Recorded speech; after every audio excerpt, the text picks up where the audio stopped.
तुझी माया सांगू श्रीरंगा, काय तुझी माया सांगू श्रीरंगा। चला तर आपण पंढरीची वारी करूया। केली पांडुरंग महान पंढरपूर तीर्थक्षेत्र। आज पंढरपुरात श्रद्धा, आख्यायिका, इतिहास आणि परंपरा एकत्र येतात। महाराष्ट्रातील सोलापूर जिल्ह्यातील या पवित्र नगरीकडे पायी चालत गेलेले जवळपास 6 लाख यात्रेकरू आज त्यांच्या गंतव्यस्थानी पोहोचतील असा अंदाज आहे। आषाढी एकादशी आषाढ महिन्यातील 11वा दिवस येथील विठ्ठला किंवा विठोबा मंदिरात उत्सवाचा दिवस म्हणून ओळखला जातो। हे महाराष्ट्रातील सर्वात जास्त भेट दिलेले मंदिर आहे आणि 800 वर्षांहून अधिक काळापासून लाखो भाविक पायी चालत हे अनेकदा ठिकाणी तीर्थयात्रा करत आहेत। हे तीर्थक्षेत्र भगवान विष्णूला किंवा विठोबा कृष्ण विष्णूचा अवतार यांच्या सन्मानार्थ आहे। त्यांचे येथील मंदिर या प्रदेशातील वैष्णव धर्माच्या अनुयायांचे मुख्य मंदिर आहे। शतकानुशतके लाखो लोकांनी बनवलेले हे तीर्थक्षेत्र इतके प्रसिद्ध आहे की ते त्यांचे नाव उपासकांच्या संपूर्ण पंथाला देखील देते। वारकरी संप्रदाय किंवा तीर्थ संप्रदाय। वारी म्हणजे तीर्थक्षेत्र हा महाराष्ट्रातील सर्वात महत्त्वाचा वैष्णव संप्रदाय आहे। पंढरपूर येथील विठ्ठल मंदिर चंद्रभागा नदीच्या काठी जिवंत इतिहास। भारत पंढरपूरचा विठ्ठल। चंद्रभागा नदीच्या काठी पंढरपूर येथील विठ्ठल मंदिर हे महाराष्ट्रातील वैष्णव उपासकांचे सर्वात पवित्र मंदिर आहे।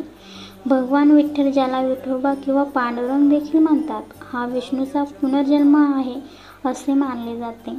विठ्ठल या शब्दाच्या उत्पत्तीचे अनेक सिद्धांत आहेत, परंतु स्थानिक शास्त्रानुसार हा शब्द वीट म्हणजे वीट आणि स्थल म्हणजे स्थळ किंवा उभा असा होतो। पंढरपूर येथे विठ्ठल देवता एका गडद तरुण मुलाच्या रूपात चित्रित केले आहे। दोन्ही हात कंबरेवर ठेवून एका विटेवर उभा आहे। विठ्ठल येथे कसा आला याची एक मोठी कथा आहे। स्थानिक लोककथेनुसार येथे पुंडलिक नावाचा एक माणूस राहत होता। ते विष्णूचे परम भक्त होते। एके दिवशी भगवान विष्णू त्याला भेटायला आले, परंतु पुंडलिक जो आपल्या आईवडिलांना भोजन देत होता तो विष्णूला भेट देऊ शकला नाही। त्याऐवजी त्याने विष्णूला त्याच्या घराबाहेर एका विटेवर उभे राहण्यास सांगितले, जेणेकरून त्याचे पाय चिखलात येऊ नयेत, कारण पावसाळ्याची सुरुवात होती। नंतर पुंडलिक बाहेर आला आणि भगवान विष्णूची क्षमा मागितली। पुंडलिकाच्या आपल्या आई वडिलांवर भक्तीमुळे प्रभावित होऊन भगवान विष्णूंनी विठोबाचे रूप धारण करून विटेवर उभे राहून पुन्हा पृथ्वीवर राहण्याचा निर्णय घेतला। कालांतराने या जागेवर मंदिर बांधण्यात आले। हे एक वारंवार पुनरावृत्ती होत असलेली आख्यायिका असली तरी विठ्ठलाची उपासना बहुधा या प्रदेशातील वैष्णव धर्मापूर्वीची असावी।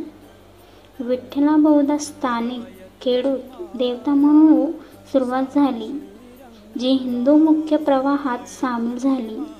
ए सोशल हिस्ट्री ऑफ द डेक्कनचे लेखक रिचर्ड मॅक्सवेल इटन यांच्या मते 6व्या शतकात सुरुवातीस विठोबाची खेडूत देव म्हणून पूजा करण्यात आली।